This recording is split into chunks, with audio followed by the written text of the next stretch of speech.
Matty, first things first, how did you pull up after Cairns?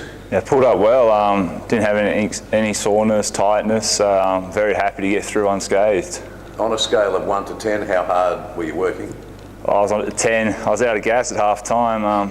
They asked me to do an interview on the NBL TV and I struggled to get a word out. I was that tired, but hopefully another full week of practice and I'll work on that fitness levels to get through a full game. Do you feel you're over it all now, like you're ready to have a crack at the second half of the season? No, definitely. I did 2 full weeks of training before that game just to test the calf and make sure there was no problems, and we didn't have any. So yeah, hopefully rest of the season be injury free and finish off well.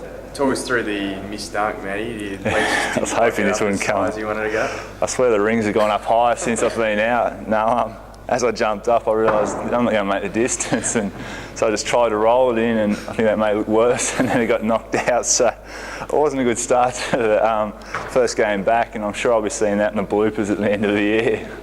Fevo said that he'd hold you back a little bit this week just to try and freshen you up a bit. Is that still the case? Yeah, as you've probably seen now, I didn't finish the session. They're going to monitor me this week and just ease me through the week and get me fresh for the game against Melbourne on Sunday. They've got some big physical guys. How do you prepare for that? Yeah, they're a big team. They've got Matty Burst and Ballinger and that, and they're a physical team. So obviously get fresh this week and get ready to go to war against those guys in the paint. That's the sort of stuff you like, though, isn't it? I love it. Yeah, it's what I base my game on. So I look forward to the challenge. Just with Mike Dunnigan leaving, obviously, how do you feel about it? Because I mean, he's come in and done well, and a bit of a fan favourite as well. How do you feel about the situation? I'm sure the fans, they won't be seeing dunks like that, as you could tell from my first game back. But no, Mike did really well for us. He fitted in easy, like he'd been here the whole year, and yeah, he had great games with us. And obviously, the fans will miss him, but hopefully, I can continue on from what he had. Do you feel you have anything to prove, I guess, at all, or? No,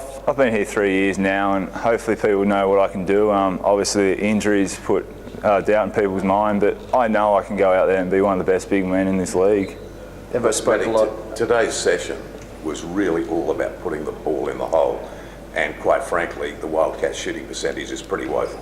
Yeah, Bevo's just told us we're the worst shooting team in the league, and obviously we don't want to see that. We want to be up around the top. So now we've got a stretch of home games. Bevo's just told us we'll have a session like that once a week just to work on our techniques and get back to the basics, and hopefully that will help us with our shooting goal. You're second on the ladder, so it must say a lot for your D. It does. We're one of the top defensive teams in the league, so if we can get our offence up there, then we'll be shooting right up the top.